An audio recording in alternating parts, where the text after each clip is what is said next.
The night it happened, I was 34 weeks pregnant and the house smelled like the soup I'd made for dinner that he never touched. He'd come home late again, not unusual, dropped his keys on the counter without saying hello, scrolled through his phone while I set a bowl in front of him. And when I asked how his day was, he said, "Fine." The way people say it when they mean stop talking to me. I ate alone at the kitchen table. He ate alone in the living room. We slept in the same bed, and I lay there listening to him breathe and thinking, this is my life. This is what I chose. His name was Kevin. We'd met when I was 26 at a fundraiser for a children's hospital where my coworker dragged me because she didn't want to go alone. Kevin was standing near the bar looking slightly bored and slightly beautiful, and when he smiled at me, I felt like someone had turned a light on in a room I didn't know was dark. We dated for 8 months. He was attentive in a way I hadn't experienced before. Texts throughout the day, flowers for no reason, the kind of listening where he remembered everything I said. When I mentioned offhand that I'd had a bad week at work, he'd show up with Thai food and a movie. When I cried about my dad's health, he held my hand for 2 hours without saying a single unnecessary word. I thought I'd finally found someone who actually saw me. We got married in October on a day so clear and bright it felt like a promise. The first year was good, or I told myself it was good. Looking back, I can see the hairline cracks that I mistook for personality quirks. He didn't like when I made plans without telling him first. "I just want to know where you are. Is that so much to ask?" He had opinions about how I dressed when we went out together. Not cruel, just suggestive. He started referring to my coworkers by subtle nicknames that made them sound a little ridiculous, a little beneath us.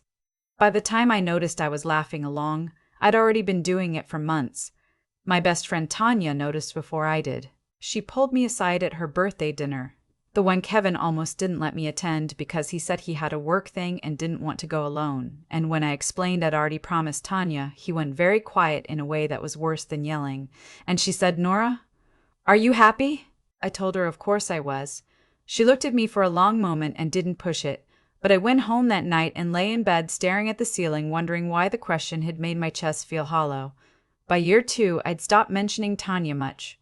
Not because Kevin told me to. He never said don't see your friends. It was subtler than that. It was the exhale when I got off the phone with her. The comment about how she always seemed to stir things up. The way a simple girls' dinner required me to navigate his mood for 3 days before and 2 days after, until it felt easier to just not go. I told Tanya I was tired. I told her the pregnancy made it hard to go out. Both of those things were true. Neither of them was the whole truth. I found out I was pregnant in February, 14 weeks in, because my periods had always been irregular and I'd been so tired I thought it was just work stress. Kevin's reaction was measured, not cold, but careful. He said he was happy. He hugged me. But something shifted in his eyes that I couldn't quite name then. Later I understood a baby complicated his system. A baby meant I would need things, visible things, things he couldn't quietly redirect. I started working from home because the commute was hard on my back. Kevin suggested it first, actually. He framed it as taking care of me. What I didn't see was that it also meant I stopped having a daily life he wasn't aware of. My world got smaller and he was in the center of it. By 30 weeks, I was enormous and exhausted and so isolated I'd started talking to the baby out loud just to hear myself speak.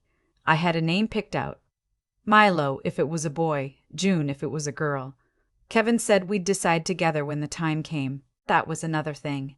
Any decision I made independently was always provisional, always subject to review. The night of the call, it was a Thursday in late November. Kevin was traveling for work, a conference in Denver, 3 days, leaving Tuesday, back Friday. I'd said, very carefully, that I was nervous about being alone this far into the pregnancy. He'd said his mother could check on me. His mother and I had the kind of relationship where we were polite to each other in front of him and said absolutely nothing of substance when he wasn't there. She called Wednesday afternoon, asked if I needed anything. I said I was fine, and that was that. Thursday night I couldn't sleep. My hips ached, the baby was pressing on something that made my right leg tingle, and I was hungry in the specific way that only happens at 2 a.m., when everything in the kitchen feels like too much effort.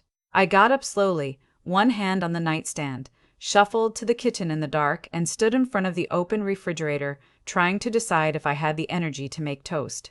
I didn't notice the water until I stepped in it. The pipe under the sink had been leaking slowly. I'd mentioned it to Kevin twice. He'd said he'd called a plumber. He hadn't, and the floor was wet. When I stepped, my socks slid. I grabbed for the counter and missed. I went down hard on my left side, hit first, and the sound I made wasn't a scream. It was more like the air being forced out of me completely. I lay on the kitchen floor, linoleum cold against my cheek, and I did a frantic, desperate inventory. The baby, okay. I felt movement, a slow roll, like Milo or June turning over in sleep. I started crying from pure relief before the pain even registered, but I couldn't get up. My center of gravity was wrong. The floor was still wet. Every time I tried to push myself up, I slid. My phone was on the counter, 8 inches above me, and it might as well have been on the moon. I lay there for maybe 2 minutes, though it felt like 20, trying to think clearly. Kevin's phone went straight to voicemail. His conference was in Mountain Time. It was past midnight Eastern. I told myself maybe he was asleep. Maybe the ringer was off. I left a message that I tried to keep calm and then called again. Voicemail again. I called a third time. I thought about 911. I want to be honest about this because I know people reading this will ask, why didn't you just call 911? The truth is, my phone was at 7% battery. The charger was in the bedroom. I'd been calling Kevin repeatedly and every call was draining what was left. I did the math in a panicked 34 weeks pregnant, lying on a wet floorway, and decided I had one call left before my phone died, and I needed it to count, and I was scared that by the time an ambulance came, I'd have no way to tell anyone I'd fallen, no way to reach Kevin, no way to reach anyone. What I meant to do was call Tanya. Tanya, who I'd been pulling away from for a year. Tanya, who I hadn't been fully honest with about my marriage. Tanya, who I still had in my phone as my emergency contact out of some stubborn, loyal reflex I hadn't updated. I opened my contacts in the dark, on a wet floor, hands shaking, and I hit the wrong name. One above Tanya in the list. A name I didn't even recognize for a half second. Theo's friend, landscaping, a contact Kevin had entered in my phone months ago as a joke about something I couldn't remember, and I had never deleted it because I never cleaned out my contacts, and the number belonged to a man named Sterling. The phone rang once. Twice. He answered. He sounded confused, groggy, the way anyone sounds at 2 a.m. when an unknown number calls. He said hello twice. I said, I'm so sorry. I think I've called the wrong number. But I'm pregnant and I've fallen on my kitchen floor, and I can't get up, and my husband isn't answering, and my phone is about to die. I said it all in one breath. There was a pause that lasted maybe 3 seconds and felt like a year. And then he said, what's your address? I told him. I didn't think about whether this was smart or safe or rational. My phone was at 4% and there was a baby pressing against my ribs and the linoleum was cold. He said, I'm 12 minutes away. Stay on the line as long as you can. My phone died at 2 minutes. I lay on the kitchen floor in the dark and I talked to the baby. I said, we're okay, someone's coming, just stay with me. I don't know if I believed it, I said it anyway. 14 minutes later, there was a knock at the front door. He was in his 30s, wearing a gray sweatshirt and jeans like he grabbed whatever was on the floor, which he had. He brought a flashlight. He looked at me on the kitchen floor and his expression did something complicated. Alarm, then control, then calm, the way someone looks when they decide to be useful instead of scared. He said, Hi, I'm Sterling. Let's get you up carefully. He helped me to the couch. He called 911 himself while I was still trying to process that a stranger was in my kitchen. He sat in the armchair across from me, not close, giving me space, while we waited for the ambulance, and he said almost nothing. He just stayed, almost nothing. He just stayed. The paramedics checked me over, checked the baby's heartbeat, said my hip was bruised but nothing was broken, said the baby's heart rate was strong and regular, said I should go to the hospital to be monitored, because a fall at 34 weeks warranted observation. I asked Sterling if he'd wait. I don't know why I asked. He said yes. I spent 9 hours in labor and delivery being monitored. The baby was fine. I had early contractions, not labor, not yet, but a warning. And they gave me something to slow them down and kept me until morning. A nurse called Kevin's hotel from the hospital's phone. He answered that one. He arrived at 11 the next morning. He walked into my hospital room with flowers he'd bought at the airport gift shop, tulips and cellophane, and kissed my forehead and said I was so worried. I looked at him and felt something clarify, very quietly, the way ice thaws, not all at once, but steadily, until the thing you thought was solid just isn't anymore. I said, I called you 4 times. He said the ringer had been off. He said he hadn't seen the calls until morning. He said he'd been in back-to-back sessions all day Thursday and was exhausted and had gone to bed early. Each thing he said was plausible. None of them made me feel less alone on the kitchen floor in the dark. Sterling had left a note with the nurse. I didn't know that until she handed it to me. A folded piece of paper with a phone number and, "Glad you're okay. The leak under your sink, you might want to get that fixed before you bring a baby home." Something about the specificity of that, the sink, the practicality, the complete absence of drama, made me start crying in the way that means you've been holding too much for too long. I went home with Kevin 2 days later. I didn't say much on the drive. He carried my bag inside and made me tea. I didn't drink and sat across from me at the kitchen table in this posture that had learned to read as I'm being a good husband right now. And I looked at him, really looked at him and thought, I have been so careful with this person. I have arranged my whole life around not upsetting him. I have lost Tanya and my own opinions about restaurants and my confidence and a version of myself I used to like. And I did all of it voluntarily because I thought love meant accommodation. Milo arrived at 38 weeks and 4 days. He was 8 pounds and furious about being born, which I took as a good sign. Kevin and I separated when Milo was 6 weeks old.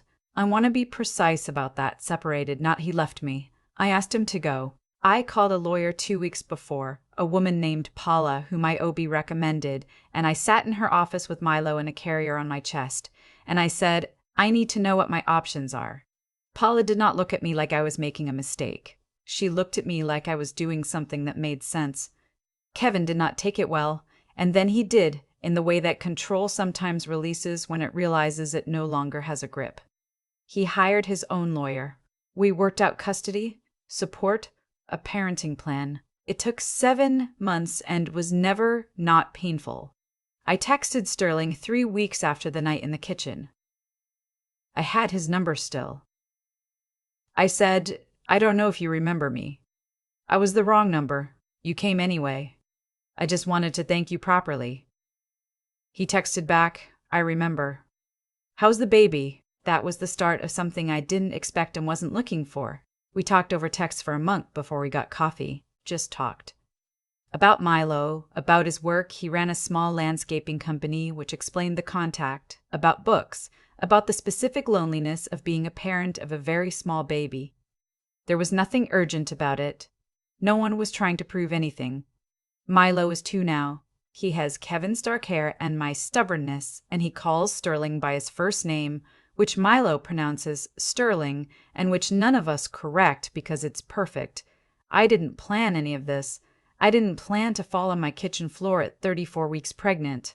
I didn't plan to call the wrong number. I didn't plan to realize, lying on cold linoleum at 2 a.m., that the person I was most afraid of disappointing was someone I'd spent 2 years shrinking for. But I've stopped thinking of that night as the worst thing that happened to me. It was the night the lights came on in a room I'd been pretending wasn't dark. I used to think being rescued was the goal. That if I just held on long enough, someone would come and fix it. But here's what I know now. Sterling knocked on my door at 2 a.m., and that mattered. It mattered more than I can say. But I had made the call, even on the floor, even in the dark, even with 4% battery and shaking hands. I had made the call.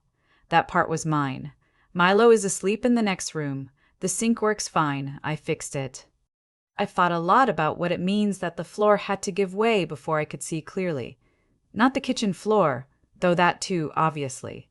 I mean the larger one. The one I'd been building for 2 years out of small concessions and quieted instincts and the steady, patient work of convincing myself that this was just what love looked like up close. That the loneliness was mine to manage, that the distance between who I was and who I'd become was normal, was fine, was something every married woman eventually figures out how to carry.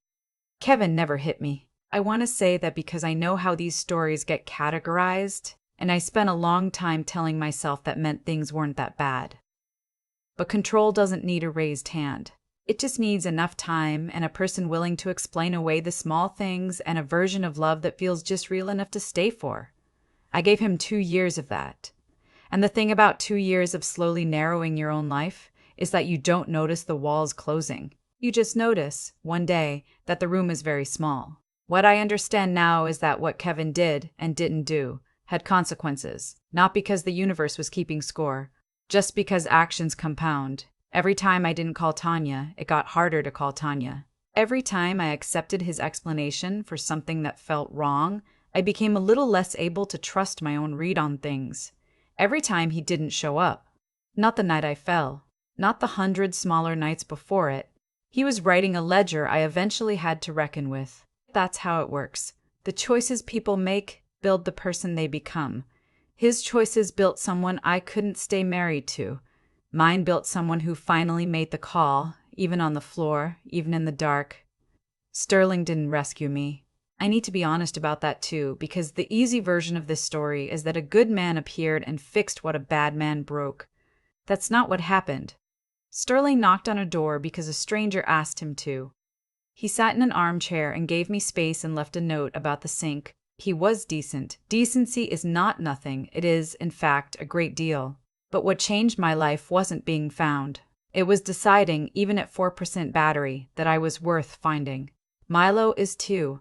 He is opinionated about trucks and deeply suspicious of vegetables, and he laughs the way that makes you feel like you invented laughter. I look at him sometimes and think about who I would have been teaching him to be if I'd stayed. What a relationship looks like when someone is always slightly afraid. What accommodation gets mistaken for. I don't have clean answers. I have Tanya back fully, no more managed distance. I have a lawyer who looked at me like my choices made sense. I have a son who calls Sterling Sterling, and none of us correct it. I have a kitchen floor that's dry, and a pipe that finally actually works. What I've learned, the hard way, the real way, is that intelligence without honesty is just a tool for building better excuses. That strength isn't the absence of fear. It's making the call anyway.